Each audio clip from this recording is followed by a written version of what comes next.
Para a gente ganhar tempo, vamos para Mateus, se você puder, Mateus 7. Mateus 7, versículo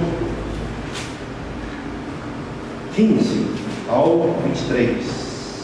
Mateus 7, do versículo 15 ao 23. Se você pudesse colocar sobre os seus pés após você achar, a gente lê, porque você pode se acomodar, se sentar, e a gente dá sequência.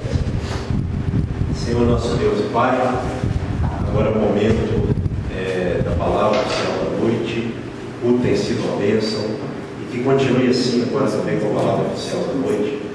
Que o Senhor possa usar, meu Pai, conforme a tua vontade, para que a igreja continue sendo edificada em nome de Jesus. Amém. E graças a Deus. Mateus capítulo 7, verso 15 em diante. Acautelai-vos dos falsos profetas, que se vos apresentam disfarçados em ovelhas, mas por dentro são lobos roubadores. Pelos seus frutos os conhecereis. Olhem-se porventura uvas dos espinheiros, ou figos dos abrolhos. Assim toda árvore boa produz bons frutos, porém a árvore má produz frutos maus. Não pode a árvore boa produzir frutos maus, nem a árvore má produzir frutos bons. Toda árvore que não produz bom fruto é cortada e lançada ao fogo. Assim, pois, pelos seus frutos os conhecereis. Nem todo o que me diz Senhor, Senhor, entrará no reino dos céus, mas aquele que faz a vontade do meu Pai está nos céus. Muitos naquele dia hão de dizer: Senhor, Senhor, porventura não temos nós profetizado em teu nome, e em teu nome não expelimos demônios, e em teu nome não fizemos muitos milagres? Então lhes direi explicitamente: nunca vos conheci. Apartai-vos de mim, os que praticais a iniquidade. A igreja vai se sentar. Irmão, esse trecho é um trecho que nós já conhecemos, né? Mas me veio o coração que está passando por ele, porque é um dos trechos bíblicos que a gente também tem que estar meditando nele. Jesus disse, né? Acautelai-vos, para nós hoje, para nós termos o quê? Cuidado, como era para as pessoas de sua época, para os discípulos, né? Acautelai-vos dos falsos profetas que se vos apresentam disfarçados em ovelhas, mas por dentro são lobos roubadores. Então, o falso profeta, ele se apresenta como um verdadeiro profeta. Ele é um lobo em pele de ovelha. Ele vai enganar. Assim como na época de Cristo, né? Havia ali os fariseus, saduceus e outros mais também, que eram, né, os lobos em pele de ovelha. Enganadores, exploradores, não é? Roubadores, é o termo aqui que está na minha Bíblia, né? E aí no verso 16 ele diz: pelos seus frutos os conhecereis. Olhem-se porventura uvas dos espinheiros, ou figos dos abrolhos, né? Espinheiros aqui, o espinheiro era aquela planta que tinha espinhos. Os abrolhos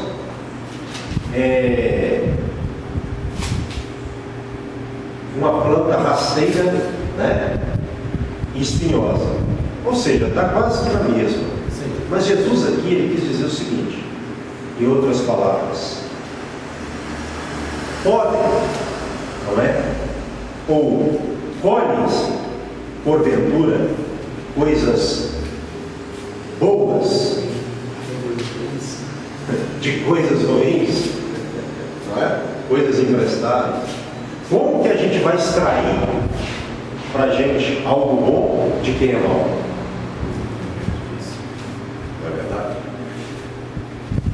Então, profetas falsos sempre houve ou não? Desde a história do princípio, né?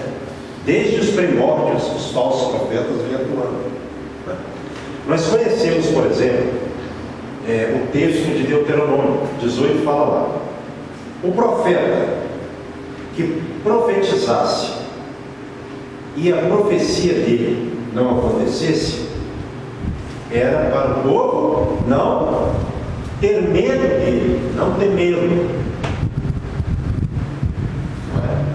Está lá em Deuteronômio 18. E qual que era a sentença para o homem? Quer ver? Vamos lá, Deuteronômio 13, a gente fica mais fácil até para gravar, né? Deuteronômio 13. Eu vou ser preciso com o versículo, bem específico. Eu vou começar no verso 1, vou finalizar no verso 5, do 1 ao 5, diz assim, Deuteronômio 13. Quando profeta ou sonhador se levantar no meio de ti e te anunciar um sinal ou prodígio, e suceder tal sinal ou prodígio, de que te houver falar, e disser, vamos após outros deuses que não conheceste, e sirvamos, não ouvirás as palavras desse profeta ou sonhador, quando o Senhor vosso Deus vos prova para saber se amais o Senhor vosso Deus de todo o vosso coração e de toda a vossa alma. Andareis após, verso 4, o Senhor vosso Deus, e a Ele temereis.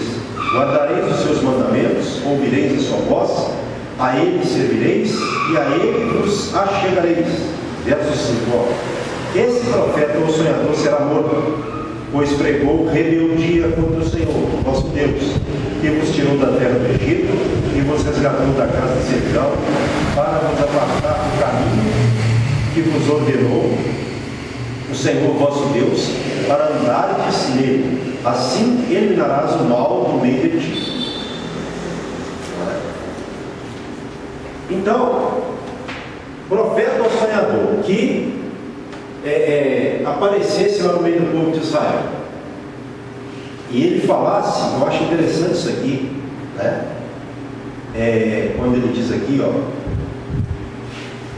no versículo 1, e te anunciar um sinal ou prodígio, verso 2, ó, e suceder e aconteceu tal sinal ou prodígio de que te houver falado, quer dizer, ainda que ele falasse de um prodígio ou de um sinal, e ainda que acontecesse, mas com isso ele dissesse assim, ó, parte B do verso 2, vamos após outros deuses que não conheceste e sirvamos, não ouvirás, quer dizer, não é?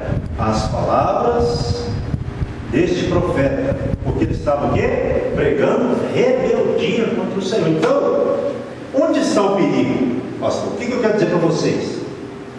A pessoa pode falar de um prodígio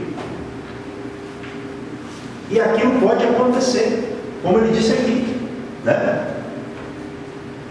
Isso pode acontecer, mas aí você tem que estar atento, porque não é porque a pessoa te falou uma coisa, algo ali, vamos dizer assim, sobrenatural, e aconteceu, isso por si só não quer dizer que a pessoa é de Deus. É lógico que a pessoa de Deus também é usada nesse sentido, isso é óbvio. Porém, qual é a evidência da pessoa que é usada de forma sobrenatural, seja profeta ou qualquer outro, né? Homem usado. A vida que ela leva. Exatamente, a vida que ela leva e a forma de como ela está conduzindo o povo. Ele é usado por Deus, mas ele nos conduz ao Senhor ou usa os sinais do Senhor para nos conduzir a deuses estranhos ou desvio, né? Ao afastamento de Deus. Então, é isso que tem que a pessoa entender na sua mente. Então, o homem de Deus, se ele orou para alguém, aquela pessoa foi curada, ele profetizou, aconteceu, Deus usou ele de forma sobrenatural, mas ele, por tudo isso, tem que estar na palavra.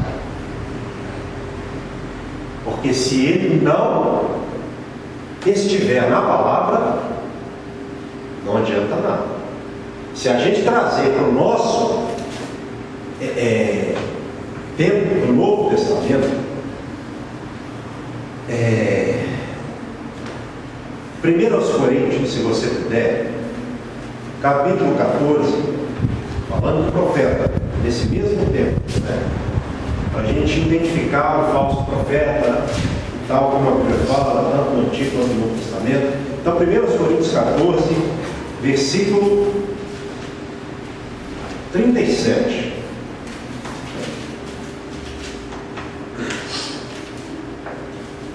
Primeiro aos Coríntios 14, os últimos versículos, do 37 ao 40. Olha, se tem alguém que se considera um profeta, então Paulo não era contra profeta. Pelo contrário, Paulo falou sobre o dom de profecia. Mas se tem alguém que a igreja de Corinto se considerava muito espiritual, cheio de dons, né? E de vez em quando o negócio lá ficava fora dele. Então, Paulo diz, ó, se alguém se considera profeta, ele tem que reconhecer ser mandamento do Senhor o que eu vos escrevo.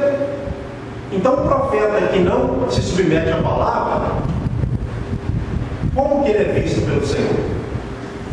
Observe o que eu falei agora há pouco em Deuteronômio. Ainda que fosse usado, mas conduzisse o povo fora da vontade da palavra de Deus, esse deveria ser morto, né? A sentença não. Aqui, um profeta que não obedecia até hoje, que não obedece a palavra do Senhor, deve ser rejeitado. Todo profeta, ele fala isso aqui claramente, ó, versículo 38. E se alguém ignorar isso, será ignorado. Rejeitar o que eu estou falando aqui, ser mandamento do Senhor que eu estou escrevendo, se ele rejeitar isso, ele vai ser rejeitado. Ele tem que ser rejeitado. Então esse aqui é o profeta. Como que a gente vai perceber um profeta de Deus? Ele sempre vai conduzir o povo à palavra. Ele nunca vai fazer das suas manifestações a atração da igreja. Porque tem pessoa que faz isso, vocês já observaram isso, né? Despreza a palavra de Deus e tem pastor pior, que aceita. Olha só que derrocada espiritual. Despreza a palavra, aí na hora que ele pega o microfone para ministrar, é a hora de Deus, entre aspas, na igreja.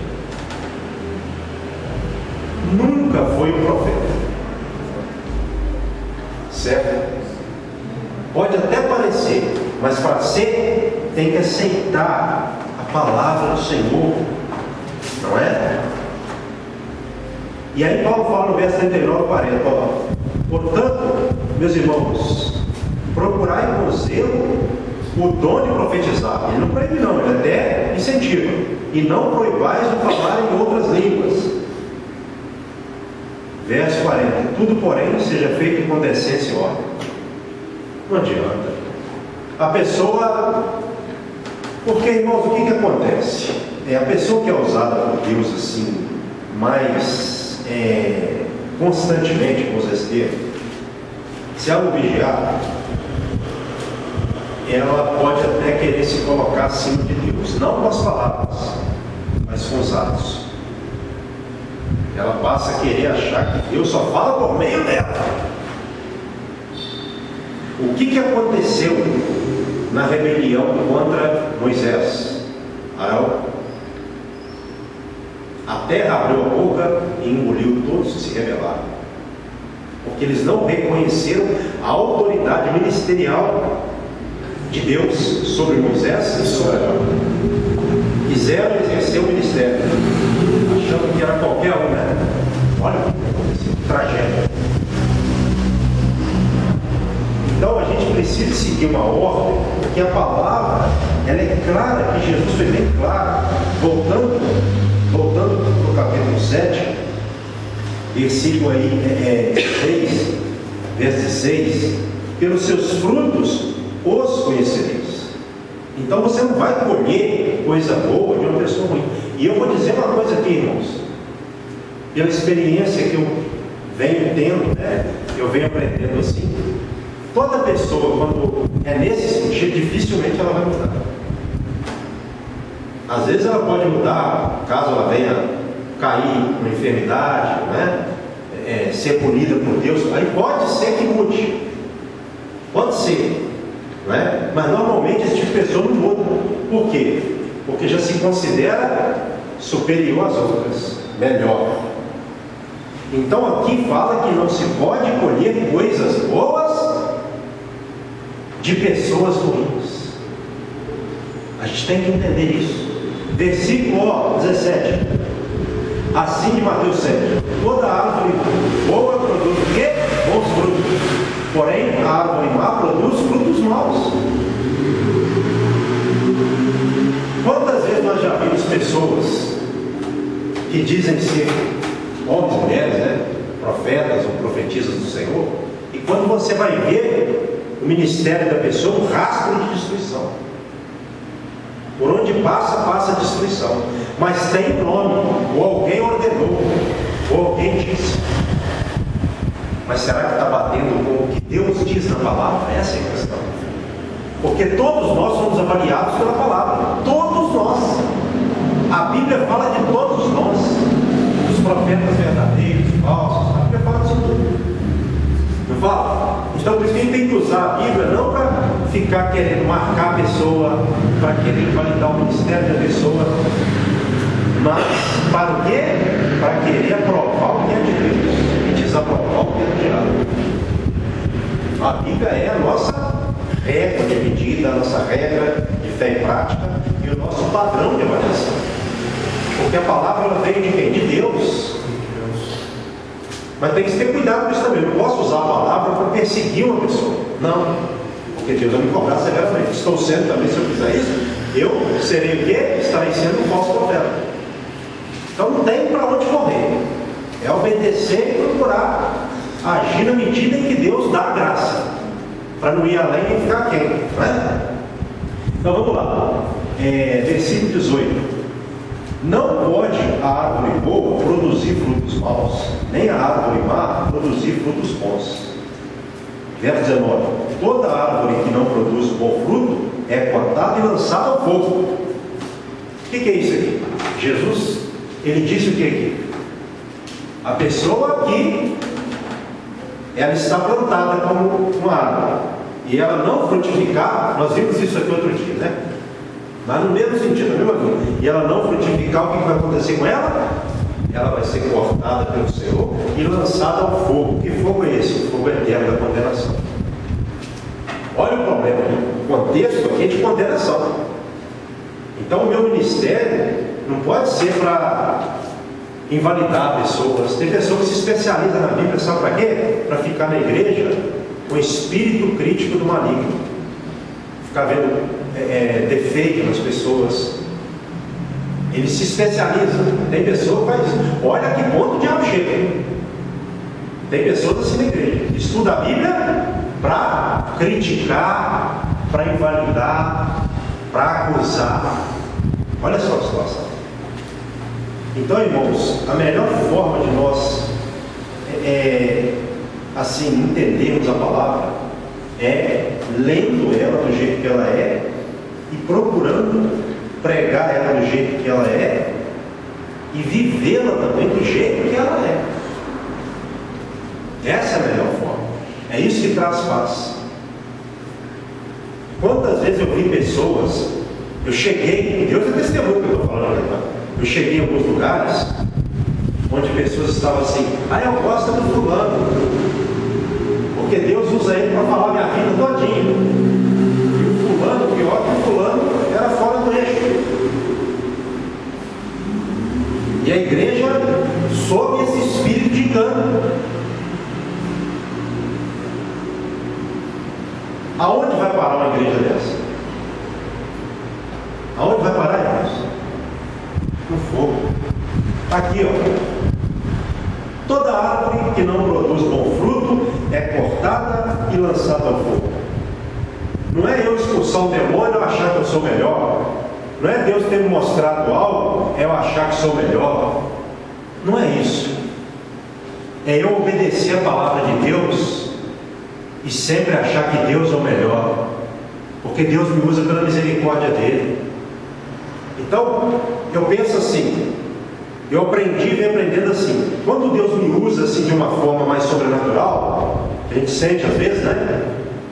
Eu aprendi assim, ó, continua baixo para que Deus te exalte. Amém. Porque importa que Ele cresça e que eu diminua. Glória a Deus. Deus vai ser glorificado na nossa vida quando Ele usar a gente para algo sobrenatural, a gente vê o milagre acontecer, a revelação, a manifestação, um aviso de Deus, e a gente falar assim, ó, não é para minha glória, não, irmão, a glória é para Deus, louve a Deus, a palmas é para Deus, não é para mim, eu não sou ninguém, não, irmão, continua orando na minha vida, tá? E se Ele me entregar mais, eu vou te falar, se Ele não me entregar, eu vou te falar o que está na palavra, irmão. Eu não quero passar nada para ninguém que não esteja na palavra. Ou algo que Deus mostrou, eu aumento aquilo. Se eu fizer isso, vai ser o que para mim? Condenação. Porque lá, na antiga aliança, Deus ordenou matar quem enganava o povo, porque Deus nunca gostou do espírito de engano na igreja. Deus abomina isso. Isso é abominável aos olhos de Deus. E tem pessoa que faz e acontece, deita e rola, até que chegue o peso da mão de Deus. Então eu tenho que olhar para vocês, para outras pessoas, com essa perspectiva. Eu sou um servo de Deus, eu tenho que falar a palavra. Se Deus me mostrar, me revelar, eu vou falar também. Mas se Ele não falar, eu tenho que ficar na minha e ser usado do jeito que eu sei, Ele tem me ensinado. Quantas pessoas que não se contentam com o que Deus dá, e aí? É o famoso, a pessoa que quer muito, acaba ficando sem nada. Não é? Outra coisa, se eu ver Deus usar uma pessoa, eu louvo a Deus. Eu não vou ficar com ciúme, né? Às vezes tem isso também. Não, que Deus abençoe. Então quando Deus fala, Deus faz, Ele fala e Ele faz. Agora quando Ele não fala, Ele não faz, não adianta. O problema depois vem, não é?